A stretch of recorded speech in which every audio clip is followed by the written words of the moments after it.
जय हिंद साथियों। यूपीएसआई दरोगा भर्ती एग्ज़ाम 2025 हम आप सभी के लिए लेके आए हैं मोस्ट इम्पॉर्टेंट टॉपिक मूल विधि। मूल विधि आपके एग्ज़ाम पॉइंट ऑफ व्यू से बहुत ही महत्वपूर्ण है।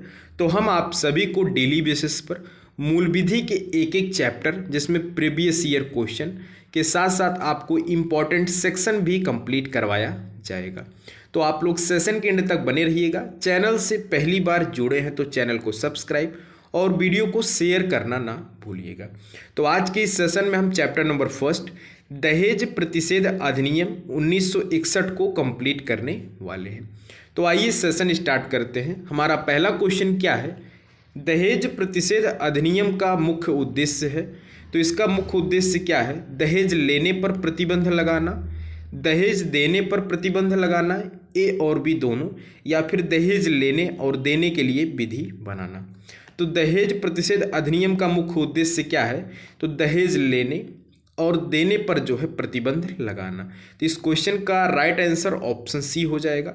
आप लोग सेशन के एंड तक पेशेंस के साथ बने रहेंगे, हम आपको पूरा दहेज प्रतिषेध अधिनियम कंप्लीट करवा देंगे। तो इस क्वेश्चन का राइट आंसर ऑप्शन सी हो जाएगा। आइए इंपॉर्टेंट सेक्शन को भी जो है कवर करते हुए चलते हैं। साथियों, दहेज एक सामाजिक बुराई है जिसकी रोकथाम के लिए दहेज प्रतिषेध अधिनियम वर्ष 1961 अधिनियमित किया गया था। किसके लिए? तो दहेज प्रतिषेध अधिनियम 1961 जो है दहेज की रोकथाम के लिए जो है इसको लाया गया था। इस अधिनियम का मुख्य उद्देश्य क्या है? दहेज लेना या दहेज देने पर जो है प्रतिबंध लगाना जो है इसका मुख्य उद्देश्य है। तो यहाँ तक अगर आपको कोई भी डाउट होगा तो आप लोग कमेंट बॉक्स में कमेंट करिएगा। आइए नेक्स्ट क्वेश्चन नंबर सेकंड देखते हैं।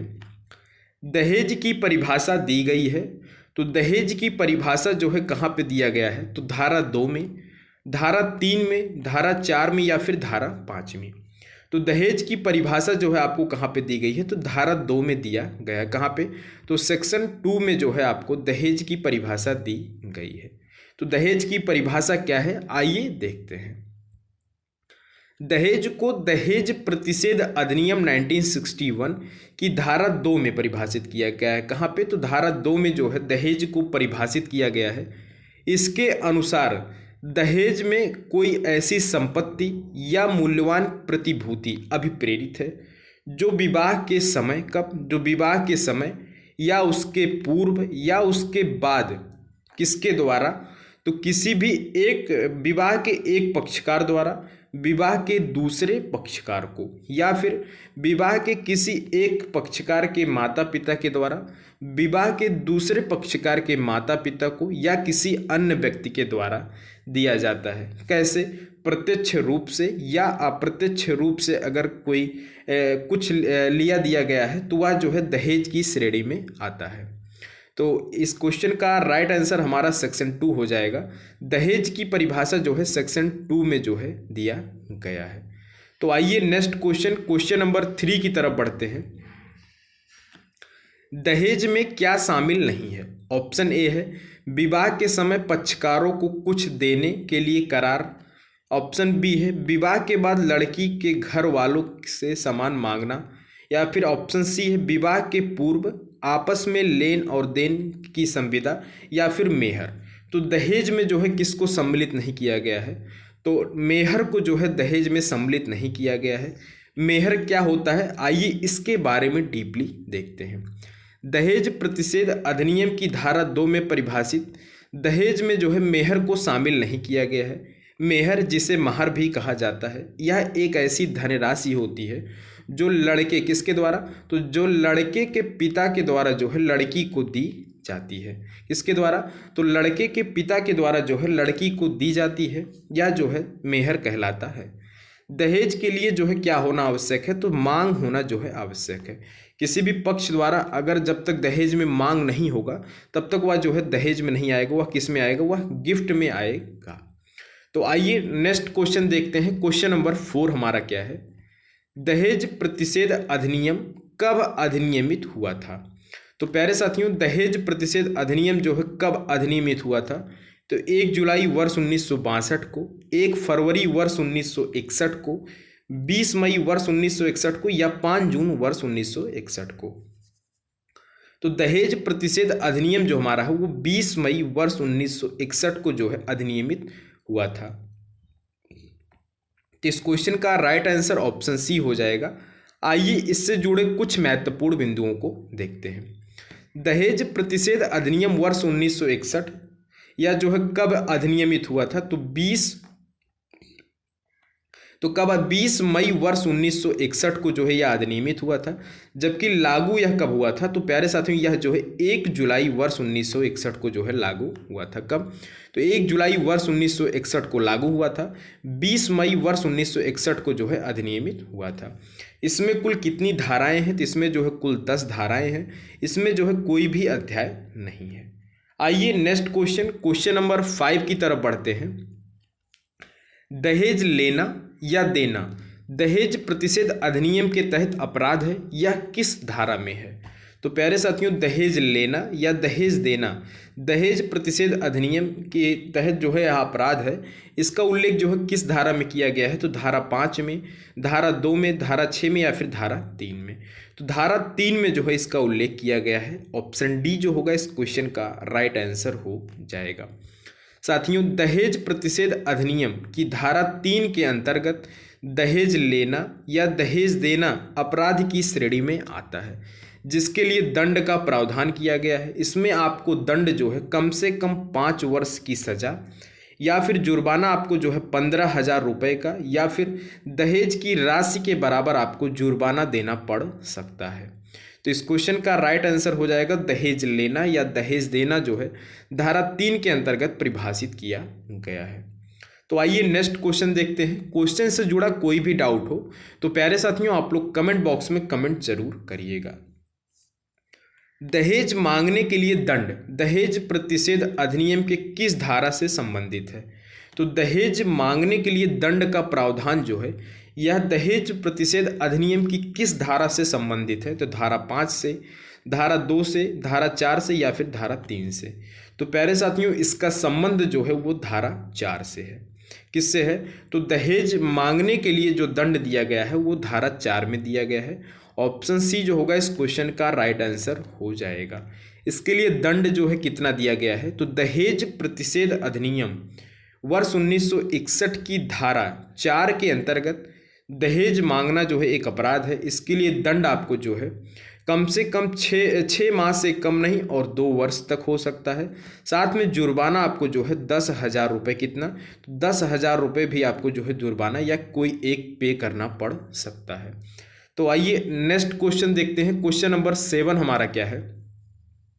दहेज लेना एवं देना किस विधि के अंतर्गत अपराध है? तो आप सभी को हमने बताया कि दहेज लेना और दहेज देना यह धारा 3 के अंतर्गत अपराध है, जिसका उल्लेख दहेज प्रतिषेध अधिनियम 1961 में किया गया है। इस क्वेश्चन का राइट आंसर ऑप्शन ए हो जाएगा। आइए नेक्स्ट क्वेश्चन नंबर 8 की तरफ बढ़ते हैं।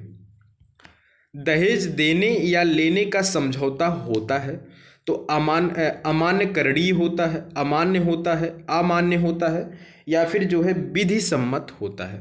तो दहेज लेना या दहेज देना का समझौता जो है वो क्या होता है? तो अमान्य होता है। किस धारा के अंतर्गत? तो धारा 5 के अंतर्गत जो है इसका उल्लेख किया गया है कि दहेज लेना और दहेज लेने का जो समझौता होता है वह अमान्य होता है या शून्य होता है। ऑप्शन सी जो होगा इस क्वेश्चन का राइट आंसर हो जाएगा। साथियों दहेज लेना तथा दहेज देना दहेज प्रतिषेध अधिनियम 1961 के अंतर्गत अपराधी की श्रेणी में आता है। दहेज प्रतिषेध अधिनियम वर्ष 1961 की धारा 5 के अनुसार दहेज लेने या देने का करार या समझौता शून्य या अमान्य होता है। इस विधि के अधीन प्रत्येक अपराध अजमानतीय जिसका जमानत नहीं होगा और असमनीय जिसमें समझौते नहीं होंगे। तो इस क्वेश्चन का राइट आंसर हमारा क्या? धारा 5 हो जाएगा, अमान्य होगा। नेक्स्ट क्वेश्चन आता हमारा क्वेश्चन नंबर 9। दहेज की संपत्ति स्त्री के मृत्यु के बाद जो कि विवाह के 7 वर्ष के अंतर्गत हो गई है तब किसे अंतरित होगी? तो प्यारे साथियों दहेज की संपत्ति है, अगर जिस स्त्री को दिया गया था उसकी मृत्यु विवाह के 7 वर्ष के अंतर्गत हो गई है तो यह जो है संपत्ति किसको अंतरित होगी? तो माता पिता को अंतरित होगी, यदि संतान है तो उसे, या फिर ए और बी दोनों, या पति को। तो किसको अंतरित होगी? तो प्यारे साथियों, अगर स्त्री के बच्चे हैं तो उसकी संतान को, या फिर अगर बच्चे नहीं हैं तो उसके माता पिता या संतान को अंतरित होगी। ऑप्शन सी जो होगा इस क्वेश्चन का राइट आंसर हो जाएगा। तो इस क्वेश्चन का राइट आंसर ऑप्शन सी हो जाएगा। साथियों, दहेज प्रतिषेध अधिनियम 1861 की धारा 6 के अनुसार यदि स्त्री की मृत्यु 7 वर्ष के अंतर्गत हो गई है तो उसकी संपत्ति उसके पुत्र को प्राप्त होगी। अगर स्त्री का कोई पुत्र नहीं है तो संपत्ति स्त्री के माता को, पिता को प्राप्त होगी। तो यहाँ तक अगर आपको कोई डाउट आता है तो आप लोग कमेंट बॉक्स में कमेंट करके ज़रूर बताइएगा। हम साधारण शब्दों में आपको समझाने का प्रयास कर रहे हैं। दहेज प्रतिषेध अधिनियम के अंतर्गत अपराधों का संज्ञान कौन कर सकता है? तो दहेज प्रतिषेध अधिनियम के अंतर्गत अपराधों का संज्ञान जो है कौन कर सकता है? तो दहेज प्रतिषेध अधिकारी, प्रथम श्रेणी न्यायिक मजिस्ट्रेट या महानगर मजिस्ट्रेट, द्वितीय श्रेणी मजिस्ट्रेट या कोई भी मजिस्ट्रेट। तो प्यारे साथियों, अपराधों का संज्ञान जो है कौन ले सकता है? तो प्रथम श्रेणी न्यायिक मजिस्ट्रेट या महानगर मजिस्ट्रेट ले सकता है। ऑप्शन बी जो होगा इस क्वेश्चन का राइट आंसर हो जाएगा। प्यारे साथियों, दहेज प्रतिषेध अधिनियम की धारा 7 के अनुसार इस अधिनियम के अंतर्गत अपराधों का संज्ञान प्रथम श्रेणी न्यायिक मजिस्ट्रेट या महानगर मजिस्ट्रेट ले सकता है। इसका उल्लेख धारा 7 में जो है किया गया। हम आपको सारा धारा जो है कंप्लीट करवाने वाले हैं। नेक्स्ट क्वेश्चन आता हमारा क्वेश्चन नंबर 11। दहेज प्रतिषेध अधिनियम 1961 के अनुसार दहेज देने या दहेज लेने का करार है। तो प्यारे साथियों, दहेज लेने या दहेज देने का करार जो है क्या होता है? कानूनी करार है, शून्यकरण करार है, शून्य करार है या फिर परिवर्तनीय करार है। तो हमने आपको बताया कि धारा 5 में जो है इसका उल्लेख किया गया है, जिसमें कहा गया है दहेज लेना या दहेज देने का करार जो होता है वो क्या होता है? शून्य होता है। ऑप्शन सी जो होगा इस क्वेश्चन का राइट आंसर हो जाएगा। साथियों, दहेज प्रतिषेध अधिनियम 1961 की धारा 5 के अनुसार दहेज लेने या देने का करार जो होता है क्या होता है? शून्य होता है। तो आइए नेक्स्ट क्वेश्चन देखते हैं। क्वेश्चन नंबर 12 हमारा क्या है? दो व्यक्तियों के बीच में अपनी मर्जी से दहेज के लेन देन के लिए किए गए करार की वैधानिकता नवयत निम्न में क्या होगी? दहेज प्रतिषेध अधिनियम 1961 की धारा 5 के आलोक में शून्य होगी। पीड़ित व्यक्ति को मुआवजे का हकदार होगा। दहेज प्रतिषेध अधिनियम 1961 की धारा 6 आलोक शून्य होगा या उपरोक्त में से कोई नहीं। तो हमने आपको बताया कि अगर दो व्यक्तियों के बीच आपसी मर्जी से दहेज का लेन देन होता है तो दहेज प्रतिषेध अधिनियम 1961 की धारा 5 के अंतर्गत जो है आलोक शून्य या अमान्य होता है। तो ऑप्शन ए जो होगा इस क्वेश्चन का राइट आंसर हो जाएगा। नेक्स्ट क्वेश्चन आता हमारा क्वेश्चन नंबर 13। क्वेश्चन नंबर 13 क्या कहता है? यदि किसी एक व्यक्ति को अभियोजन दहेज लेने या देने के लिए उत्प्रेरित करने या दहेज की मांग करने के लिए किए गए तो उन्हें सबूत का भार होगा।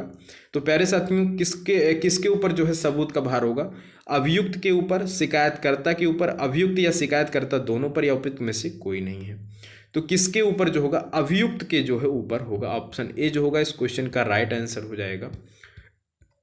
प्यारे साथियों, दहेज प्रतिषेध अधिनियम वर्ष 1961 की धारा 3 दहेज लेना व देना, धारा 4 दहेज की मांग, इन दोनों धाराओं के तहत व्यक्ति आरोपी बनाया गया है तो उस व्यक्ति को स्वयं जिम्मेदारी होगी कि वह अपने अपराध को जो है निह अपराध जो है सिद्ध करे।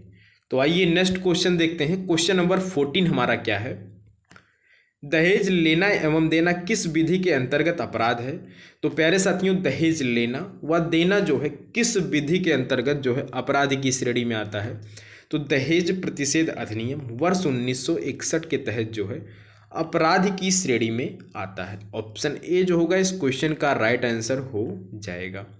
नेक्स्ट क्वेश्चन आज का हमारा लास्ट क्वेश्चन आता है। इसके साथ बाद में हम जो है आपको इम्पोर्टेंट सेक्शन जो बचे हुए हैं उनको कवर कराएंगे। यह क्वेश्चन आपके लिए अत्यंत ही महत्वपूर्ण है।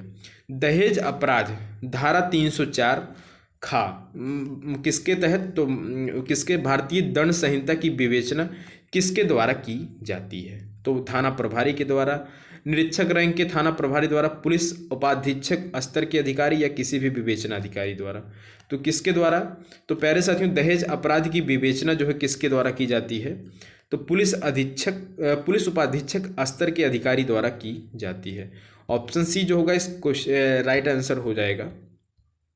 साथियों, हमने क्वेश्चन धारा या सेक्शन नंबर 7 तक जो है कंप्लीट कर लिया था। अब हम सेक्शन नंबर 8 देखते हैं। सेक्शन नंबर 8 में क्या कहा गया है। दहेज प्रतिषेध अधिनियम 1861 की धारा 8 में दहेज प्रतिषेध अधिकारी या डाउरी प्रोविजन ऑफिसर के बारे में जो है बात की गई है। तो आपसे डायरेक्ट क्वेश्चन पूछा जाएगा कि दहेज प्रतिषेध अधिनियम की धारा 1961 के तहत जो है डाउरी प्रोविजन ऑफिसर की बात किस धारा में की गई है। तो धारा 8 में की गई है। जितना राज्य चाहे उतना डाउरी प्रोविजन ऑफिसर की नियुक्ति कर सकता है। आता हमारा सेक्शन नंबर 9। सेक्शन नंबर 9 में जो है किसके बारे में कहा गया है।